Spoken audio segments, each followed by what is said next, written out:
नमस्कार, times of Swaraj में आप सबों का स्वागत है और मैं हूं संतोष सिंह। और आज हम टाइम्स ऑफ स्वराज में बात कर रहे हैं बिहार में एनडीए गठबंधन को लेकर सब कुछ ठीक ठाक नहीं चल रहा है।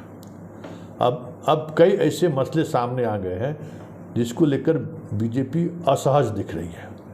चिराग और पारस के बीच समझौते की कोशिश अभी तक विफल होता हुआ दिख रहा है। कल दिल्ली में जो राज्यपाल की तरफ से जो भोज का निमंत्रण किया गया था उसमें चाचा भतीजा दोनों को आमंत्रित किया गया था, लेकिन चाचा नहीं आए। चाचा को इसकी जानकारी होगी कि वहाँ बीजेपी के तमाम बिहार के सांसद मौजूद हैं और बातचीत में चाचा भतीजा के बीच कंप्रोमाइज़ कराने की कोशिश होगी। यही वजह रहा कि चाचा के साथ जितने सांसद हैं अभी उसमें सिर्फ बीना देवी को छोड़ दें तो कोई सांसद राज्यपाल की उस पार्टी में शामिल नहीं हुए। और ये जानकारी मिल रही है कि पार्टी में नहीं शामिल होने की वजह यही रहा कि पारस फिलहाल किसी भी तरह के समझौते के मूड में नहीं है। उनका कहना है कि हमारे 5 सांसद हमारे साथ हैं, उन 5 को हम एनडीए का हिस्सा रहा है, हम लगातार एनडीए के साथ रहे हैं। हम 2019 के चुनाव में कई ऐसी विधानसभा कॉन्स्टिट्यूंसी रही है जहाँ से उम्मीदवार खड़ा करके बीजेपी को भी हराने का काम किया है चिराग, और जदयू का तो सुपरा साफी वो किया है। बीजेपी के सीट पर कहाँ कहाँ हराया है ये भी सूची लेकर वो घूम रहे हैं। बाकी जो बिहार के सांसद हैं वो चाह रहे हैं कि दोनों चाचा भतीजा मिल जाए, लेकिन मिलाने की जो भी कोशिश हुई कल भी वो कोशिश सफल नहीं हो पाई। कल अगर एक साथ रहते तो हो सकता है कि तमाम गिरिराज सिंह तो अस्वस्थ हैं, वो आ ही नहीं सकते थे। बाकी जितने लोग थे उनकी कोशिश थी कि एक बार बातचीत दोनों के बीच आधे घंटे अगर हो तो फिर बात आगे बढ़ेगी, क्योंकि पारस भी हाजीपुर सीट छोड़ने को तैयार नहीं है। पारस को जितने सांसद हैं उतने सांसद का वो सीट चाहते हैं और बीजेपी फिलहाल 6 लोकसभा और 1 राज्यसभा। ऐसी स्थिति में जब चाचा भतीजा दोनों साथ हो जाए तो संकट वहाँ अभी भी बरकरार है। बात उपेंद्र कुशवाहा की। अब उपेंद्र कुशवाहा ने 3 लोकसभा और 1 विधान परिषद सीट जो छोड़कर वो निकले हैं बाहर। उनका कहना है कि हमने तो विधान परिषद का सीट जो छोड़ा है, हम तो विधान परिषद सदस्य थे, तो वो सीटें हमें 1 सीट चाहिए विधान परिषद का और 3 लोकसभा क्षेत्र का। वही 3 उनका पुराना है, काराकाट, उजियारपुर और सीतामढ़ी। काराकाट से खुद लड़ना चाहते हैं, उजियारपुर सीट से भी लड़ाना चाहते हैं और सीतामढ़ी से। समस्या ये है बीजेपी का कि उजियारपुर से नित्यानंद राय सांसद हैं, सीतामढ़ी से सुनील कुमार पिंटू जदयू के टिकट पर सांसद हैं, हालांकि वो बीजेपी के ही हैं। बीजेपी की कोशिश है कि अगर सुनील पिंटू आते हैं तो उन्हें टिकट देना पड़ेगा। एक संकट ये है। दूसरी बात ये है कि सम्राट चौधरी भी उजियारपुर से चुनाव लड़ना चाहता है। बीजेपी की रणनीति है कि सम्राट चौधरी उजियारपुर से लड़े और नित्यानंद राय सीतामढ़ी से लड़े। नित्यानंद राय हाल के दिनों में सीतामढ़ी का दौरा उनका कुछ बढ़ भी गया है, तो कहा यह जा रहा है कि वो सीतामढ़ी से चुनाव लड़ना चाहते हैं। ऐसी स्थिति में 3 सीट कौन बचता है जो उपेंद्र कुशवाहा को दिया जाए? वाल्मीकि नगर दे नहीं सकते हैं, वहाँ कम्बिनेशन ब्राह्मण का कम्बिनेशन है, कुशवाहा जदयू के साथ है, तो वहाँ दोनों कुशवाहा को कैसे टिकट मिल सकता है? समस्या वहाँ ये सामने आ गई है। तो उपेंद्र कुशवाहा को लेकर जो बातें चल रही थी उस बातों में बातचीत पर विराम लग गया है कि कैसे सीतामढ़ी और उजियारपुर दोनों सीट दे दें। दोनों सीट पर बीजेपी पहले से मन बना चुकी है कि उजियारपुर से प्रदेश अध्यक्ष को और मंत्री को नित्यानंद को सीतामढ़ी से लड़ाएंगे। समस्या वहाँ के उलझ गया है। अब जीतन राम मांझी हैं। जीतन राम मांझी का कहना है कि हमको 2 पार्लियामेंट का कॉन्स्टिट्यूंसी का टिकट मिलना चाहिए, एक गया दूसरा औरंगाबाद। पिछली बार हमको औरंगाबाद मिला था और गया हमारा स्वाभाविक सीट है।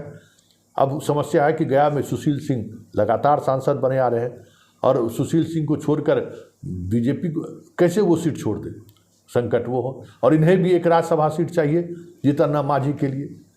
अब ये बातें जब से सामने आई हैं उनके लिए परेशानी बढ़ गया है। और बात मुकेश सहनी की करें तो मुकेश सहनी को लेकर भी यही बात। मुकेश सहनी 2 कॉन्स्टिट्यूंसी मांग रहे हैं, खगड़िया और मुजफ्फरपुर। खगड़िया में लोजपा पारस गुट के सांसद हैं और मुजफ्फरपुर में खुद निषाद हैं, सांसद, और निषाद और मुकेश सहनी के बीच इबादत कोई छिपी हुई नहीं है, दोनों के बीच बड़ा विवाद है।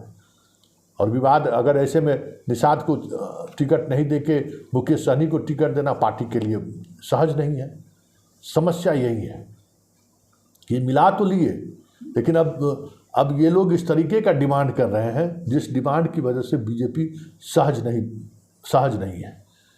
और जिस तरीके से महागठबंधन लगातार जिस अंदाज में बोर्ड का चेयरमैन और आयोग बनाकर जिस तरीके से राजनीति को साधने की कोशिश शुरू की है, उससे एक अलग तरह का माहौल बिहार में बना है। वो क्योंकि सरकार है तो सरकार के रूप में ऑबलाइज करने में उनके पास बहुत तरह के पद हैं जिनके सहारे वो ऑबलाइज कर सकते हैं। 20 सूत्री का मेंबर बनाने जा रहे हैं, अध्यक्ष बनाने जा रहे हैं। एक विधान पार्षद का जो सीट खाली हुआ है उपेंद्र कुशवाहा के रिजाइन देने से वो उन सीटों पर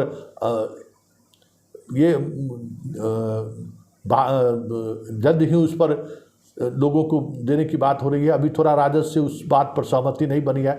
राजद चाहती है कि अब्दुल बारी सिद्दीकी को एक जो विधान परिषद का सीट खाली हुआ है उस पर मनोनीत कर दिया जाए। नीतीश अभी उसको लेकर सहज नहीं है कि कहीं ये इमेज नहीं जाए कि लालू के प्रभाव में आ गए हैं नीतीश, या लालू जो चाह रहे हैं वो नीतीश कर रहे हैं। ये भी इमेज को बचाए रखना है नीतीश के सामने, ये भी एक बड़ी चुनौती है। उसका वोटर को लगे कि नहीं नीतीश हमेशा अपर हैंड है। इस समस्या की वजह से अब्दुल बारी सिद्दीकी का मसला फंसा हुआ है। वैसे चीज़ें चल रही हैं, कई और पद हैं जिस पद के सहारे एक मंत्रिमंडल में जो एक और ये अपॉइंटमेंट हो सकता है, उसमें ये बातें आ रही हैं कि एक के बदले में 2 लोगों को किसी तरीके से एडजस्ट किया जाए, जदयू को, और एक विधान परिषद का सीट ले लिया जाए। ये सारी चीज़ें चल रही हैं, लेकिन एनडीए में जो चीज़ें सामने आई हैं इनको कैसे इसका समाधान निकालें, बीजेपी के थिंक टैंक के लिए ये बड़ी समस्या के रूप में सामने आई है। और एक ये भी कहा जा रहा है कि राज्यपाल का जो कल का जो कार्यक्रम था जिसमें एनडीए के तमाम सांसद को और विपक्ष के भी सांसद को आमंत्रित किया गया था, लेकिन तय था कि विपक्ष के सांसद नहीं आएंगे। लेकिन इसी बहाने 2024 का जो बिहार का राजनीति है उस राजनीति में की चर्चा वहाँ पे काफ़ी हुई।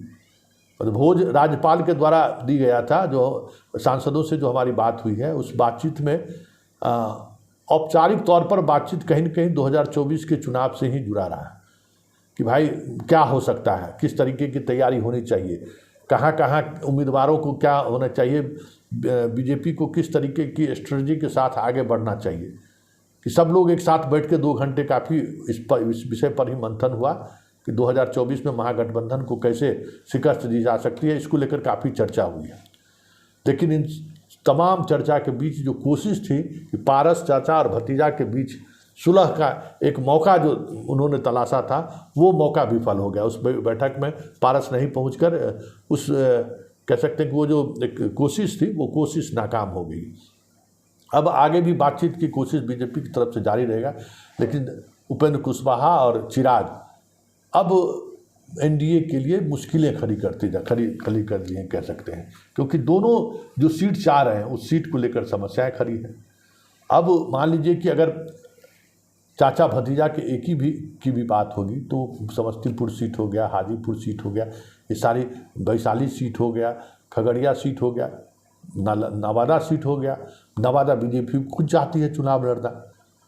ऐसे में चंदन को चाहते हैं कि वो नवादा सांसद मुंगेर से चुनाव लड़े ललन सिंह के खिलाफ, क्योंकि हर सीट पे एक कम्बिनेशन बीजेपी बनाना चाहती है कि उस कम्बिनेशन के तहत हम चुनावी मैदान में जाएंगे तो 2-4% वोट बाएं दाएं किया जा सकता है, 2-4% वोट इस कम्बिनेशन के सहारे बढ़ाया जा सकता है। क्योंकि अभी महागठबंधन और एनडीए के बीच अगर वोटिंग परसेंटेज की बात करें तो बड़ा फ़र्क है। उस फ़र्क को इस तरीके से कम्बिनेशन के साथ लड़ने पर उसको फ़र्क को थोड़ा कम किया जा सकता है। लेकिन अब एनडीए में जो घटक दल शामिल हुए हैं वो उनके लिए एक अलग तरह की समस्याएं खड़ी कर दी हैं। उपेंद्र कुशवाहा अगर उजियारपुर दे दिया जाए तो फिर वहाँ जो ज़्यादा वोट जो नित्यानंद राय के वजह से जो वोट मिलता था वो वोट वहाँ पर कुशवाहा उम्मीदवार को नहीं मिलेगा।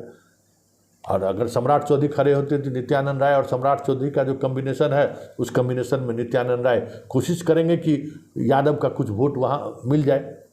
लेकिन उपेंद्र कुशवाहा का उम्मीदवार होगा तो उनको यादव वोट दे, ये संभव नहीं हो रहा है। उसी तरीके से इस बार यादव जितना एग्रेसिव है लालू यादव को लेकर, तो पिछले बार की तुलना में उस तरीके से यादव वोट नहीं करेंगे नित्यानंद राय को, ये नित्यानंद राय भी महसूस कर रहे हैं।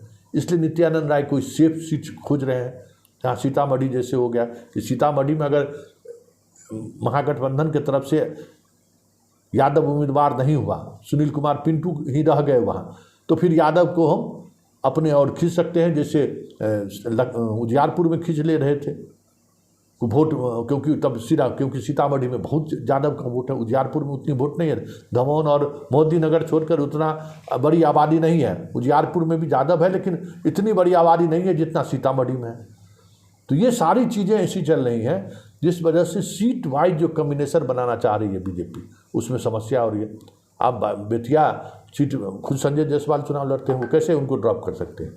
बात वाल्मीकि नगर का है तो वहाँ ब्राह्मण से कम्बिनेशन है कि ब्राह्मण को वहाँ सीट देना है, तो यहाँ पे संजय जायसवाल को ब्राह्मण वोट करते हैं, बाकी वहाँ उस कम्बिनेशन से सभी सीट पर कम्बिनेशन है एक दूसरे को मदद करने के लिए। मोतिहारी में राधा मोहन सिंह है, आप बेतिया सीट खुद संजय जायसवाल चुनाव लड़ते हैं, वो कैसे उनको ड्रॉप कर सकते हैं।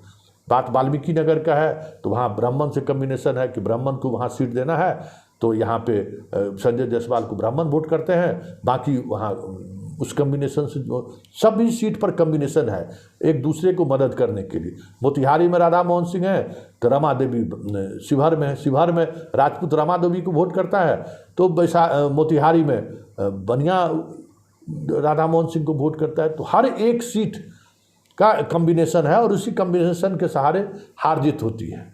और इस बार सामने महागठबंधन है, इसलिए चुनौती और भी ज़्यादा है। ऐसे में एनडीए की तरफ से जो घटक दल हैं, जिन सीटों को लेकर वो इच्छा जाहिर कर रहे हैं और जितनी सीटों को लेकर इच्छा जाहिर कर रहे हैं, बीजेपी के लिए इस दोस्ती के बाद समस्याएं और बढ़ ही गई है। अब लगभग 37 सीट पर बीजेपी चुनाव लड़ेगी और अगर ये कम्बिनेशन टूटा तो उन्हें और परेशानी होगी।